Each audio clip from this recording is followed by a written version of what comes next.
Pada tahun 2009, seorang kerabatku memberitakan Injil Kerajaan Tuhan kepadaku. Dia memberitahuku bahwa pada akhir zaman, Tuhan mengungkapkan kebenaran untuk menyucikan kerusakan kita, menyelamatkan umat manusia dari dosa, dan membebaskan kita dari kehidupan yang penuh penderitaan ini, yang pada akhirnya membawa kita ke tempat tujuan yang indah, di mana tidak akan ada lagi rasa sakit atau kesedihan.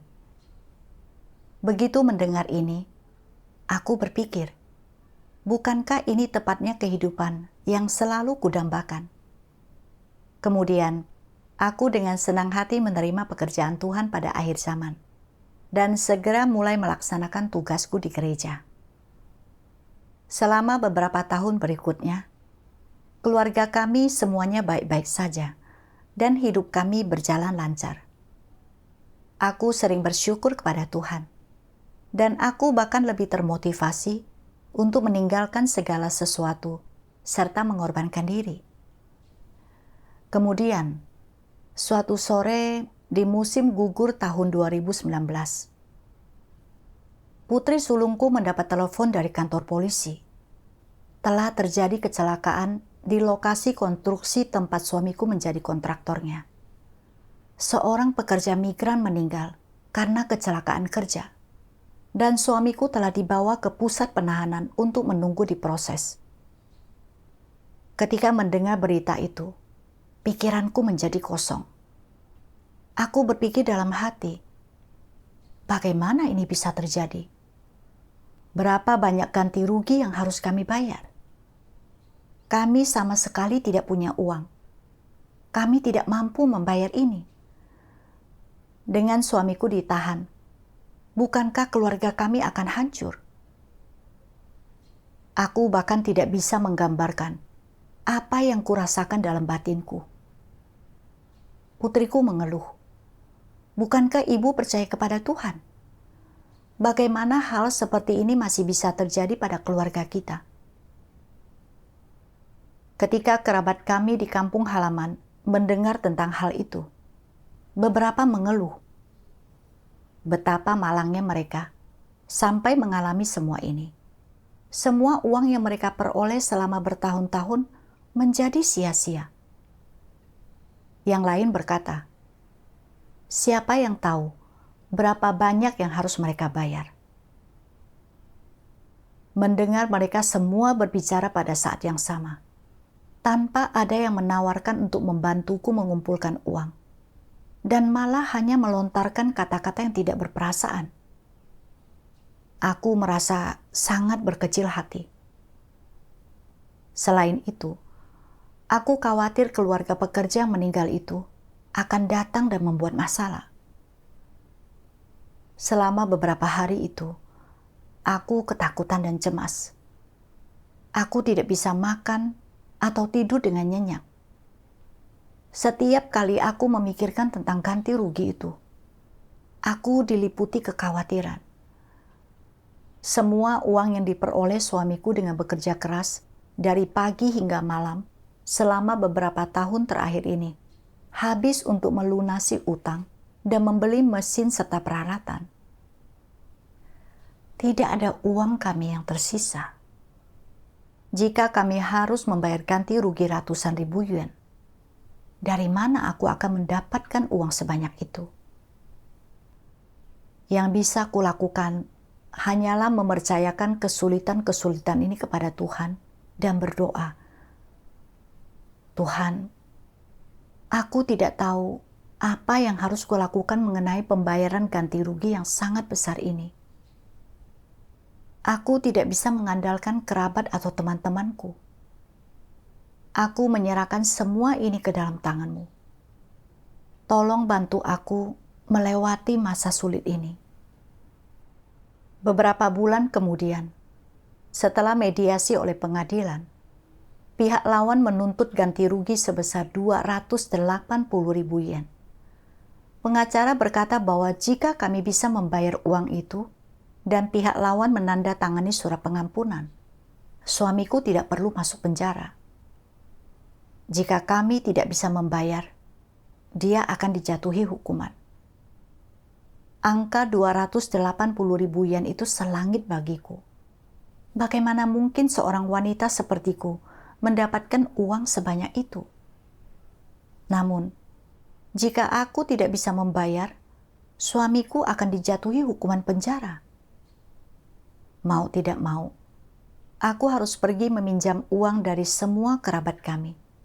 Tetapi yang mengejutkanku, ketika aku berkeliling meminta bantuan, mereka semua menolakku dengan berbagai alasan. Menghadapi ketidakpedulian mereka, aku merasa sangat kesepian dan tidak berdaya. Aku pun sangat khawatir, hingga tidak bisa berhenti menangis. Aku berulang kali berseru kepada Tuhan, berharap Dia akan membantuku melewati masa sulit ini. Namun, saat batas waktu pembayaran makin dekat, aku masih belum bisa mengumpulkan jumlah yang mendekati angka itu. Aku tidak bisa menahan diri untuk mulai mengeluh di dalam hati. Orang-orang tidak percaya hidupnya baik-baik saja. Aku percaya kepada Tuhan. Aku telah meninggalkan segalanya demi imanku. Dan bahkan ketika suami dan adikku mencoba menghentikanku, aku tetap bersikeras melaksanakan tugasku. Aku orang percaya sejati. Jadi mengapa Tuhan tidak melindungiku? Mengapa Dia membiarkan bencana seperti itu terjadi padaku? Makin kupikirkan, makin pedih perasaanku, dan aku berseru kepada Tuhan. Tuhan, aku telah melaksanakan tugasku selama bertahun-tahun ini. Mengapa Engkau tidak melindungiku? Bencana ini terasa seperti gunung besar yang menindiku, dan aku hampir tidak bisa bernapas. Aku tidak tahan lagi. Apa yang harus kulakukan? Kusadari bahwa aku salah karena mengeluh, tetapi aku benar-benar tidak punya tempat untuk berpaling, dan aku tidak bisa tunduk di dalam hatiku. Pada hari-hari itu, aku tidak bisa makan atau tidur. Aku tidak punya tenaga sama sekali. Aku juga tidak bersemangat membaca firman Tuhan. Aku merasa begitu jauh dari Tuhan. Kemudian, karena keluargaku sama sekali tidak bisa mengumpulkan uang ganti rugi itu, suamiku dijatuhi hukuman 1,5 tahun penjara. Aku merasa sangat tertekan menghadapi hasil ini. Dengan suamiku di penjara, tidak ada yang mencari nafkah untuk keluarga. Apa yang harus kami lakukan untuk menyambung hidup di masa depan?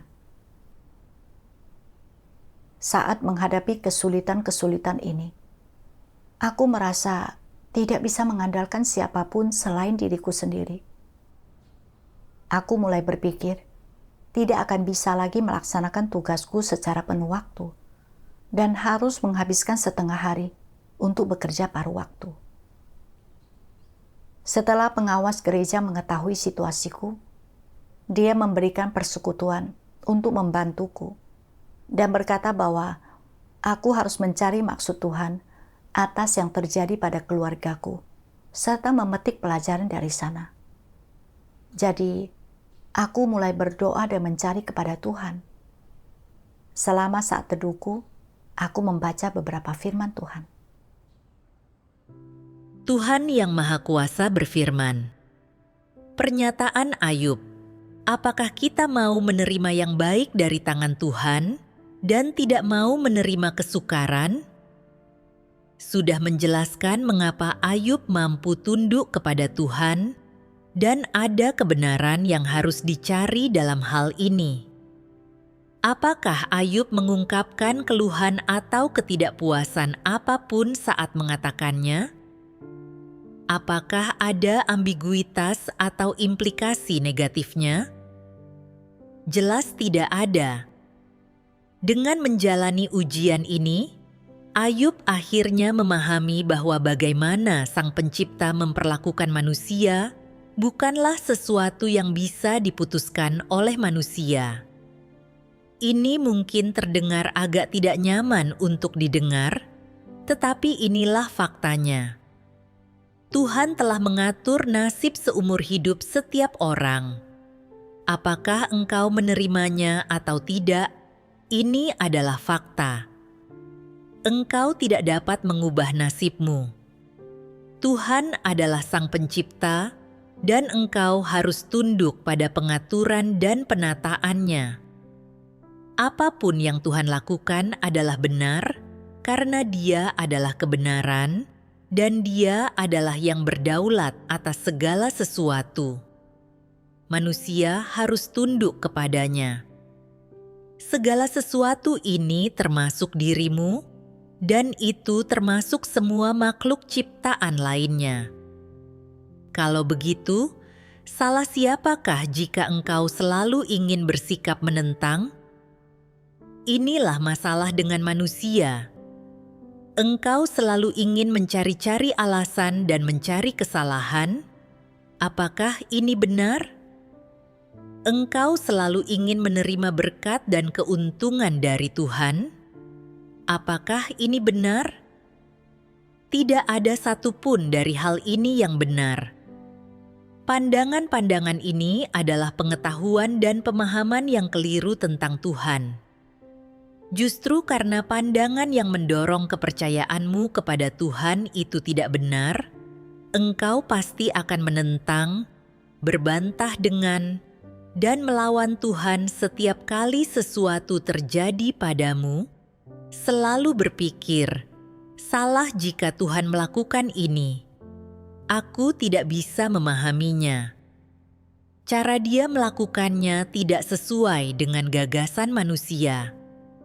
Bukanlah sifat Tuhan untuk melakukannya dengan cara itu. Tidak masalah apakah apa yang Tuhan lakukan sesuai dengan gagasan dan imajinasimu atau tidak. Apapun yang Tuhan lakukan, Dia tetaplah Tuhan. Jika engkau tidak memiliki nalar ini dan pemahaman ini, selalu meneliti dan menduga-duga tentang hal-hal yang terjadi padamu setiap hari, satu-satunya hasil dari hal ini adalah engkau akan melawan dan menentang Tuhan di setiap kesempatan. Engkau tidak akan mampu membebaskan diri dari keadaan ini. Namun, jika engkau memiliki pemahaman ini dan engkau bisa menempati posisimu yang benar sebagai makhluk ciptaan, dan ketika engkau menghadapi berbagai hal, engkau membandingkannya dengan aspek kebenaran ini, serta menerapkan dan masuk ke dalamnya, engkau akan menjadi makin takut akan Tuhan di dalam hatimu. Tanpa menyadarinya, engkau akan mulai merasa, ternyata apa yang Tuhan lakukan tidak salah. Apa yang Tuhan lakukan semuanya baik. Manusia tidak perlu meneliti dan menganalisisnya. Aku hanya akan menyerahkan diriku sepenuhnya tunduk pada pengaturan Tuhan.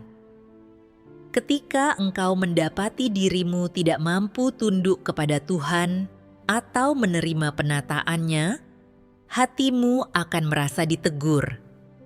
Aku belum menjadi makhluk ciptaan yang baik. Mengapa aku tidak dapat tunduk saja? Bukankah aku sedang membuat Sang Pencipta sedih? Makin engkau ingin menjadi makhluk ciptaan yang baik, makin jelas dan gamblang aspek kebenaran ini bagimu. Sebelumnya, aku sering membaca kisah Ayub, tetapi hanya menganggapnya sebagai sebuah cerita. Saat aku merenungkannya lagi hari itu, melihat bagaimana Ayub tidak berdosa dengan bibirnya, bahkan ketika menghadapi ujian yang begitu besar, aku sangat kagum atas ketundukannya kepada Tuhan. Ayub kehilangan semua domba dan lembunya yang memenuhi bukit, kekayaannya yang melimpah, dan semua anak-anaknya. Dia juga dipenuhi bisul busuk, tetapi dia tidak mengeluh tentang Tuhan. Dia tahu bahwa Tuhan adalah Sang Pencipta, Dan apapun yang Tuhan lakukan, manusia harus tunduk. Dia tahu bahwa ini adalah nalar yang harus dimiliki makhluk ciptaan. Dan orang tidak boleh bahagia ketika Tuhan memberkati, tetapi mengeluh saat Tuhan mengambilnya. Itu berarti mengambil posisi yang salah. Itulah sebabnya Ayub mampu berkata, apakah kita mau menerima yang baik dari tangan Tuhan dan tidak mau menerima kesukaran? Ayub percaya bahwa apapun yang Tuhan lakukan itu baik. Dan meskipun dia tidak mengerti, dia tetap bisa tunduk. Dibandingkan dengan ujian yang dihadapi Ayub, apalah artinya hal-hal yang kualami? Meskipun demikian, aku tidak menunjukkan ketundukan sedikit pun. Aku menghabiskan hari-hariku dengan menyatakan, Tuhan berdaulat atas segala sesuatu dan memerintah segala sesuatu. Kita harus tunduk pada kedaulatan dan penataannya. Tetapi, ketika suamiku mendapat masalah, aku tidak bisa tunduk sama sekali. Aku berulang kali menuntut Tuhan agar membantuku menyelesaikan kesulitan-kesulitan yang ada di hadapanku. Ketika Tuhan tidak memuaskan tuntutanku, aku bahkan mempertanyakan Dia. Bertanya, mengapa Dia membiarkan hal seperti itu terjadi padaku?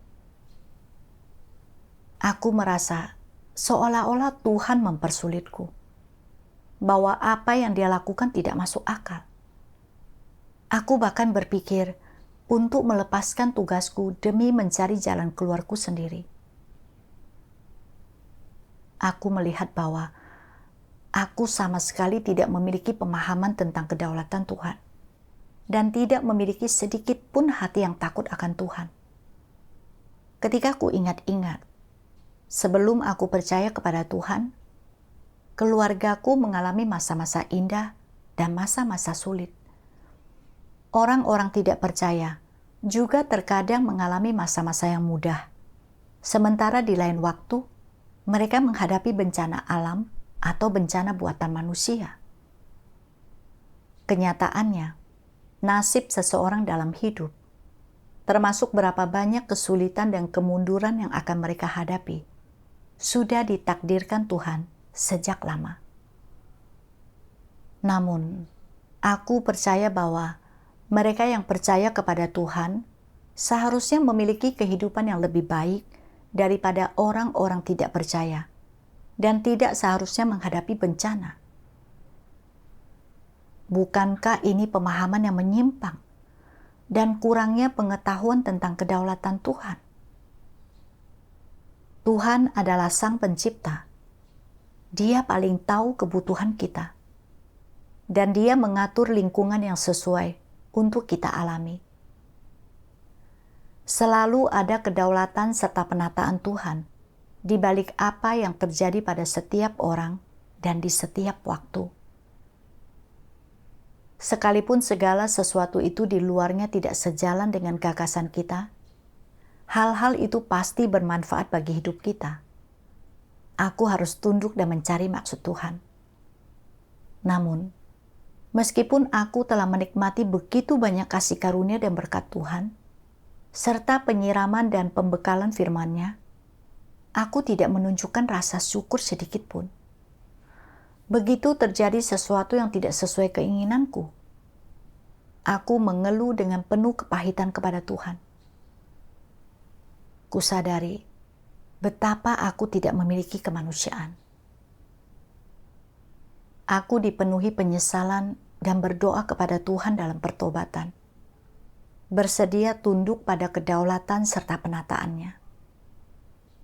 Setelah itu, aku merenungkan diriku sendiri. Mengapa aku mengeluh tentang Tuhan setiap kali terjadi sesuatu yang tidak menyenangkan? Kemudian, aku membaca beberapa firman Tuhan. Tuhan yang Maha Kuasa berfirman, "Engkau berharap imanmu kepada Tuhan tidak akan mendatangkan kesulitan atau kesengsaraan apapun, atau penderitaan sedikit pun. Engkau selalu mengejar hal-hal yang tidak berharga dan tidak menghargai hidup, melainkan menempatkan pikiranmu sendiri yang terlalu berlebihan di atas kebenaran. Engkau sungguh tidak berharga. Engkau hidup seperti babi. Apa bedanya antara engkau, babi, dan anjing? Bukankah mereka yang tidak mengejar kebenaran, melainkan mengasihi daging, adalah binatang buas? Bukankah mereka yang mati tanpa roh adalah mayat berjalan? Berapa banyak firman yang telah disampaikan di antara engkau sekalian? Apakah hanya sedikit pekerjaan yang dilakukan di antaramu? Berapa banyak yang telah kuberikan di antaramu? Lalu mengapa engkau tidak mendapatkannya? Apa yang bisa kau keluhkan? Bukankah engkau tidak mendapatkan apa-apa karena engkau terlalu mencintai daging? Dan bukankah ini karena pikiranmu yang terlalu muluk-muluk? Bukankah karena engkau terlalu bodoh? Jika engkau gagal memperoleh berkat-berkat ini, dapatkah engkau menyalahkan Tuhan karena tidak menyelamatkanmu?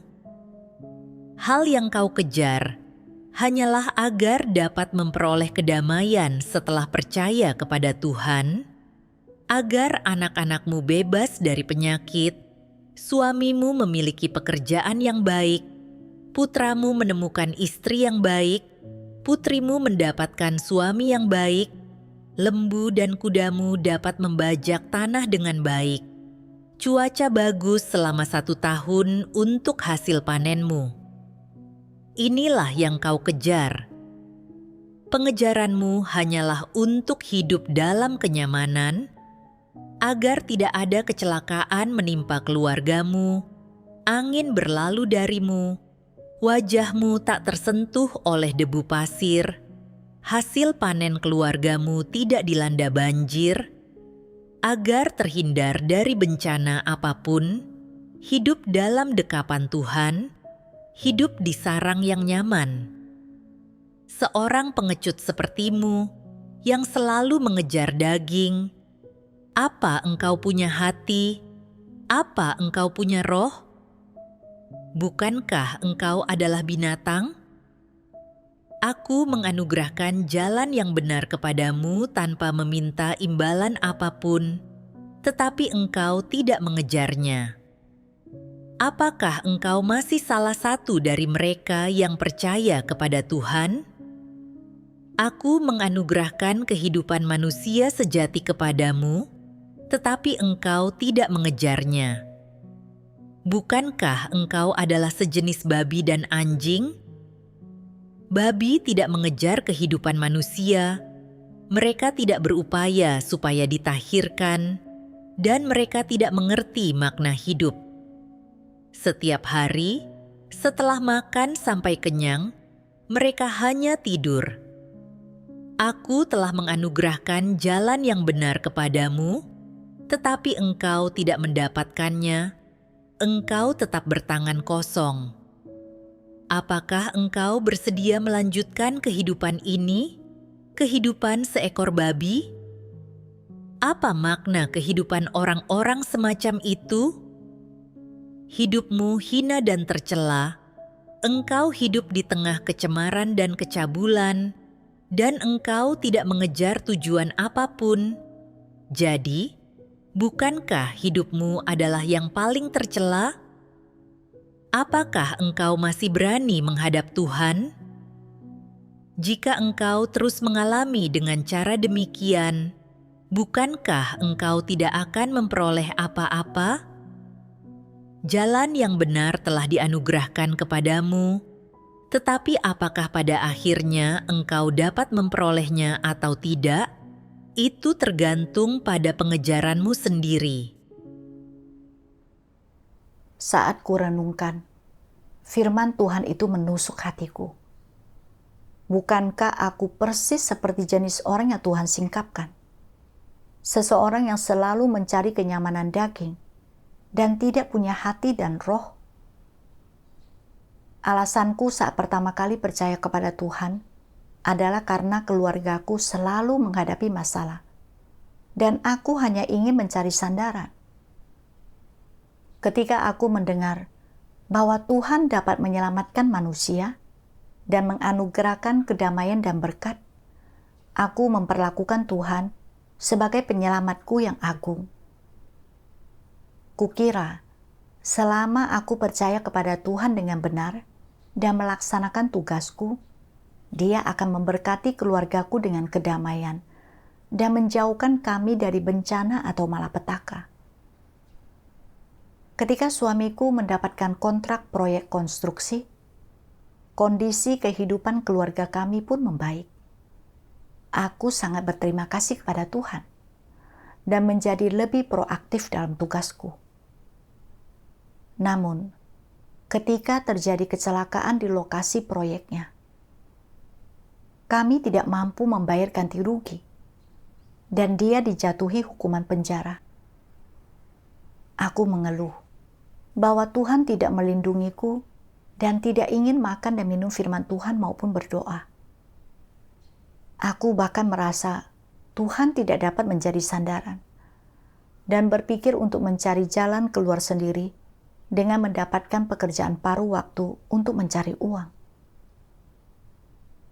Coba pikirkan, Tuhan menjadi daging pada akhir zaman dan datang ke bumi untuk menganugerahkan kebenaran yang berlimpah kepada manusia, memungkinkan orang untuk mengalami pekerjaannya, mengejar kebenaran, dan mencapai perubahan watak, sehingga mereka pada akhirnya dapat diselamatkan dan masuk ke dalam kerajaannya. Ini adalah kasih dan keselamatan Tuhan yang besar bagi umat manusia.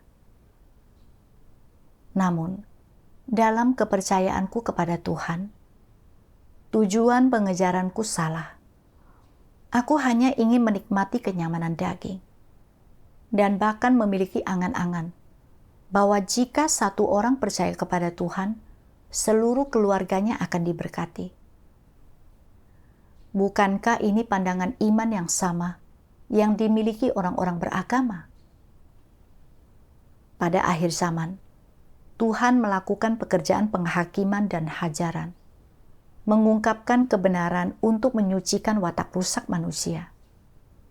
Tuhan berharap agar setiap orang dapat mengejar dan mendapatkan kebenaran, serta menjalani hidup yang bermakna. Namun, aku hanya terus mengejar kasih karunia dan berkat, mencari kenyamanan daging seperti binatang.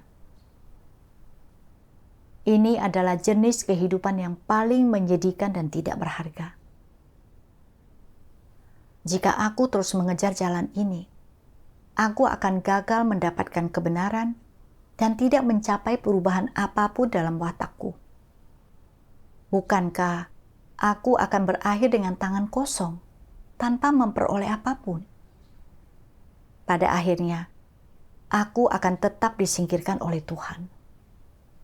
Aku melihat betapa bodoh dan bebalnya aku. Kemudian, aku membaca bagian lain dari firman Tuhan dan mendapatkan pemahaman tentang naturku sendiri. Tuhan Yang Maha Kuasa berfirman, salah satu niat dan sikap utama antikristus terhadap tugas mereka adalah menggunakannya sebagai kesempatan untuk bertransaksi dengan Tuhan dan memperoleh keuntungan yang mereka inginkan. Mereka juga percaya ketika orang meninggalkan keluarga mereka dan melepaskan prospek duniawi mereka untuk melaksanakan tugas mereka di rumah Tuhan, sudah seharusnya mereka mendapatkan sesuatu, memperoleh sesuatu sebagai imbalannya. Hanya inilah yang adil dan bernalar.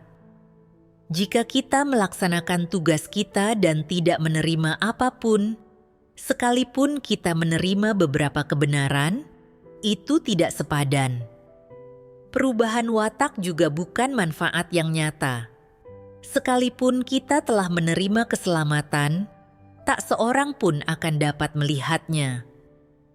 Para pengikut yang bukan orang percaya ini berpura-pura tidak melihat tuntutan apapun yang Tuhan ajukan terhadap umat manusia.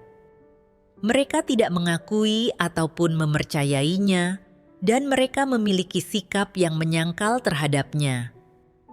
Dilihat dari sikap dan niat antikristus dalam memperlakukan tugas mereka, jelaslah bahwa mereka bukanlah orang-orang yang mengejar kebenaran, melainkan pengikut yang bukan orang percaya dan para oportunis. Mereka berasal dari iblis. Pernahkah engkau semua mendengar bahwa iblis dapat melaksanakan tugas dengan setia? Jika iblis dapat melaksanakan tugasnya di hadapan Tuhan, maka tugas ini harus diberi tanda kutip karena iblis melakukannya secara pasif dan di bawah paksaan. Iblis sedang diarahkan oleh Tuhan, dan Tuhan sedang memanfaatkan dirinya. Jadi, karena esensi antikristus mereka, dan karena mereka tidak mencintai kebenaran, muak akan kebenaran, dan terlebih dari itu, karena natur mereka yang jahat, antikristus tidak mampu melaksanakan tugas mereka sebagai makhluk ciptaan dengan tanpa syarat, atau dengan tanpa imbalan. Mereka juga tidak mampu mengejar kebenaran atau memperoleh kebenaran saat melaksanakan tugas mereka, atau tidak mampu melaksanakannya berdasarkan tuntutan firman Tuhan. Tuhan menyingkapkan bahwa antikristus memiliki natur yang egois dan tercela, serta muak akan kebenaran. Dalam melaksanakan tugas, mereka hanya berusaha tawar-menawar dengan Tuhan. Mereka percaya bahwa karena mereka telah membayar harga dengan meninggalkan segala sesuatu dan mengorbankan diri dalam tugas mereka, Tuhan harus menganugerahkan mereka kasih karunia dan berkat sesuai dengan yang mereka minta. Dan bahwa ini adalah satu-satunya cara yang adil dan masuk akal. Jika tidak, Tuhan tidak adil. Esensi naturku sama buruk dan jahatnya dengan esensi natur antikristus. Selama bertahun-tahun itu, aku mampu bertahan dalam tugasku, meskipun suamiku menghalangiku dan kerabatku mencemoohku, sepenuhnya demi menerima berkat yang lebih besar dari Tuhan. Aku selalu percaya bahwa jika aku mengorbankan diri untuk Tuhan dan melaksanakan tugasku, Dia akan memberkati dan melindungiku, memberiku kehidupan yang bebas dari kekhawatiran, kehidupan yang damai, di mana segala sesuatunya berjalan lancar. Aku tidak pernah membayangkan bahwa kecelakaan akan terjadi di lokasi konstruksi suamiku, dan bahwa dia akan dijatuhi hukuman penjara karena kami tidak mampu membayar ganti rugi.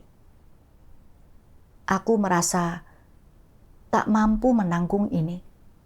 Jadi kugunakan tindakanku yang telah meninggalkan dan mengorbankan diri sebagai alat untuk berdebat dengan Tuhan.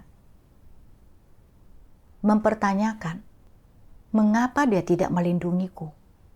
Dan mengapa Dia membiarkan bencana sebesar itu terjadi padaku? Aku hidup berdasarkan aturan bertahan hidup iblis, seperti jangan pernah bangun pagi kecuali ada untungnya. Bertempur untuk setiap bagian sekecil apapun.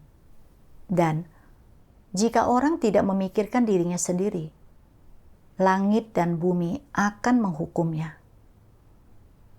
Dalam berinteraksi dengan siapapun, jika ada harga yang kubayar, aku mengharapkan imbalan. Setelah aku mulai percaya kepada Tuhan, secara alami aku mencoba untuk tawar-menawar dengannya juga. Aku percaya bahwa selama aku menderita dan mengorbankan diri untuk Tuhan, Dia harus memberkatiku. Jika tidak, Dia tidak adil. Orang percaya sejati melaksanakan tugasnya tanpa melakukan tawar-menawar atau tuntutan. Persis seperti Nuh, yang memberikan segalanya untuk membangun bahtera, bertahan selama 120 tahun hari demi hari. Dia menderita dan membayar harga semata-mata untuk menyelesaikan amanat Tuhan. Tidak pernah mempertimbangkan keuntungan atau kerugian pribadinya. Namun, dari awal hingga akhir, kepercayaanku kepada Tuhan hanyalah tentang memanfaatkan Dia untuk mencapai tujuanku sendiri, yaitu diberkati. Aku sama sekali bukan orang percaya sejati. Aku mencoba menipu dan memanfaatkan Tuhan. Naturku sama jahat dan liciknya dengan natur antikristus. Aku persis seperti jenis pengikut yang bukan orang percaya dan oportunis yang Tuhan singkapkan. Menyadari tindakanku yang begitu memberontak dan telah sangat menyakiti hati Tuhan, aku sangat merasakan penyesalan dan mencela diri sendiri. Kemudian, aku berdoa lagi kepada Tuhan. Tuhan, aku sangat tidak memiliki kemanusiaan dan nalar. Kepercayaanku kepadamu dan pelaksanaan tugasku, semuanya merupakan upaya untuk tawar-menawar denganmu dan menipumu. Aku telah sangat mengecewakanmu. Aku bersedia bertobat. Aku akan tunduk pada situasi yang Engkau atur dan tidak lagi memberontak atau menyakiti hatimu. Kemudian, aku membaca beberapa firman Tuhan dan menemukan jalan penerapan di dalamnya. Tuhan Yang Maha Kuasa berfirman, Dia menganggap memperoleh berkat sebagai tujuan yang dapat dibenarkan untuk dikejar. Mengapa ini salah? Ini sepenuhnya bertentangan dengan kebenaran dan tidak sesuai dengan maksud Tuhan untuk menyelamatkan manusia. Karena memperoleh berkat bukanlah tujuan yang dapat dibenarkan untuk dikejar orang, lalu apa seharusnya tujuan yang dapat dibenarkan itu? Mengejar kebenaran dan perubahan watak agar mampu tunduk pada semua pengaturan dan penataan Tuhan. Inilah tujuan yang seharusnya orang kejar. Ketika engkau melepaskan keinginan untuk memperoleh berkat dan engkau menempuh jalan mengejar kebenaran, beban akan terangkat dari pundakmu. Apakah engkau masih akan merasa negatif saat itu? Meskipun masih akan ada kalanya ketika engkau merasa negatif, engkau tidak akan dikekang oleh hal ini. Di dalam hatimu, engkau akan terus berdoa dan berjuang, mengubah tujuan pengejaranmu dari pengejaran untuk memperoleh berkat dan memiliki tempat tujuan tertentu menjadi mengejar kebenaran. Engkau akan berpikir dalam hati, mengejar kebenaran adalah tugas makhluk ciptaan. Aku telah memahami beberapa kebenaran, dan itu adalah tuaian terbesar, berkat terbesar dari semuanya. Sekalipun Tuhan tidak menginginkanku, aku tidak mendapatkan tempat tujuan yang baik, dan harapanku untuk memperoleh berkat hancur. Aku akan tetap melaksanakan tugasku dengan baik. Ini adalah tanggung jawab yang tidak boleh kuhindari. Apapun alasannya, aku sama sekali tidak boleh membiarkannya memengaruhi pelaksanaan tugasku, dan aku tidak boleh membiarkannya memengaruhiku dalam menyelesaikan amanat Tuhan. Inilah prinsip yang kugunakan dalam caraku berperilaku. Bukankah ini melampaui kekangan daging? Setelah membaca firman Tuhan, aku mengerti bahwa untuk percaya kepada Tuhan, orang harus mengejar kebenaran dan perubahan watak, serta mencari kebenaran dan tunduk pada pengaturan dan penataan Tuhan dalam lingkungan yang Dia atur. Entahkah kita menerima berkat atau menghadapi kesukaran, kita harus melaksanakan tugas kita. Inilah jalan yang benar untuk ditempuh orang percaya. Dahulu, hatiku dipenuhi dengan keinginan untuk mendapat berkat. Ketika bencana melanda, aku selalu ingin melarikan diri darinya. Aku hidup dalam keadaan memberontak terhadap Tuhan, yang terlalu menyiksa dan menyakitkan. Hari ini, aku telah memahami kebenaran. Terlepas dari apakah aku menerima berkat di masa depan atau tidak, aku hanya ingin berpegang teguh pada tugasku dan mengejar kebenaran serta perubahan watakku dengan benar. Setelah itu, keadaanku menjadi normal dan aku bisa melaksanakan tugasku dengan hati yang damai. Meskipun kesulitan keluargaku masih ada, aku bersedia mengandalkan Tuhan untuk mengalaminya.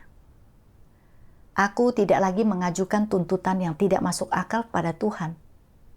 Juga tidak lagi berpikir untuk berusaha keluar dari kesulitan dengan kemampuanku sendiri. Tanpa sadar, aku mulai melihat bimbingan Tuhan. Selama kurang lebih 1 tahun suamiku di penjara, putri sulungku mengurus kebutuhan sehari-hari dan sekolah adiknya. Jadi, aku tidak perlu khawatir. Mengenai ganti rugi, keluarga korban melihat bahwa kami benar-benar tidak mampu membayar dan tidak lagi menuntut ganti rugi. Aku benar-benar merasa bahwa Tuhan diam-diam membantuku selama ini, menuntunku melewati masa paling sulit dalam hidupku. Meskipun aku mengalami kepedihan dan siksaan selama setahun lebih saat itu, aku akhirnya mengenal naturku yang egois dan tercela, serta jalan yang salah yang telah kutempuh dalam imanku. Aku juga mendapatkan pemahaman yang tepat tentang watak Tuhan yang benar. Aku melihat bahwa segala sesuatu yang Tuhan atur dan tata itu baik dan bermanfaat bagi hidupku. Aku akhirnya benar-benar mengerti bahwa menghadapi kesukaran bukanlah hal yang buruk.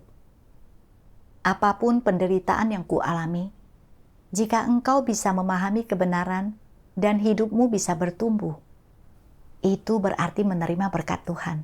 Syukur kepada Tuhan.